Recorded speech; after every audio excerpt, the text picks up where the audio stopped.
everybody, and today I will be reviewing Peppermint Candy that came out in 2000 and was directed by Chang-dong Lee. The story follows a depressed man, Yonko, who decides to commit suicide, and as he stands on the train tracks facing the approaching train, he yells, "I want to go back again." The shot fades away and then we see the train going back to his past to show us the events that broke this man and made him lose his will to live. The story is told in a reverse narrative, but the movie doesn't throw us way back into the beginning after the accident.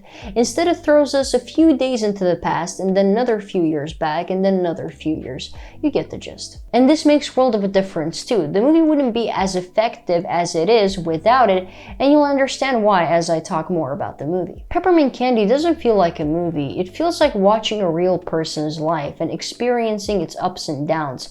It feels like going through a photo album and seeing the significant chapters of this man's life. And the main character does not feel like a protagonist of a movie. He feels like a real person with many flaws. At different stages of his life, you're going to have different perceptions of him. At first, you obviously feel bad for him. Whatever pushed him this far must have been awful. So you feel pity for him. But then as the story takes us back slowly, we get to see that he was far from perfect. And then you might dislike him, or whatever you feel towards him. I'm just giving you examples. It's going to change as you see his life. I've seen criticism of Kyung-gu Sol's acting in this movie. I'm sorry, that's the best I could pronounce his name. But people point out that he overacts in some scenes, specifically in the beginning when he is suicidal. His acting is a little bit over the top, and I definitely can see that. But despite that, for the most part, other than a few scenes, his acting was actually pretty strong. Unlike what you might expect, the story doesn't provide a one single reason as the explanation behind Yonko's suicide.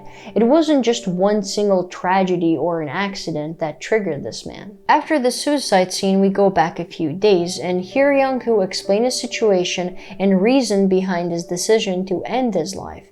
But that reason is just another misfortune.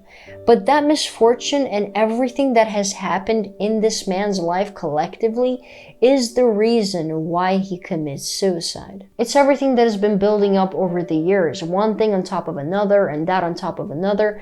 It's a heavy burden that this man has been carrying for years, and he can only handle so much more before he gives up and gets crushed by this thing we call life. When you see him as a young boy, he's still very much so innocent, with hopes and dreams like many of his peers, looking forward to experience life and all its mysteries. And yet, the world is much more cruel than that. As any other Korean man, Yonko had to serve in the army, and that's when his innocence and dreams were utterly crushed. His experience in the army takes place during the Gwangju massacre, and the horrific things he sees with his own eyes there completely change him. In fact, many people point out that the events of the movie represent the Korean history and events of those decades and how that affected people who lived through those years. After the army, Yonko is a different man. His eyes seem lifeless and he no longer has the dreams he once had. And then years of working in the police department forces him to face violence and get comfortable using it. All of these events crush him little by little, and by the end of his life, the beginning of the movie, he is a man with no more hope left in him. What makes the suicide scene even more depressing than it already is that when he's facing the train that is about to run him over, he yells at the top of his lungs, "I want to go back again." Although he has lost all of his will to live, he doesn't wish to just disappear off the face of the universe, but instead wishes he could go back, have another go at life, perhaps do things differently this time, live a better life, treat people more kindly, make better choices. But it's too late. So what about the title? Why Peppermint Candy? Well, Peppermint Candy appears at every stage of the main character's life, and in my opinion, it represents hope and innocence. The peppermint candies his girlfriend would send him get crushed when he is in the army, much like how his hopes and dreams are crushed back then and there. Even as an adult, peppermint candy is still something he dearly remembers.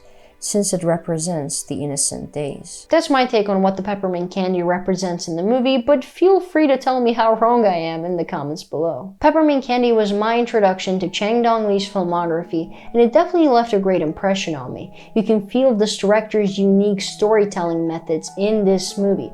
And if you're a person who loves to see an authentic picture of a man's life and his struggles, this is a must-watch for you.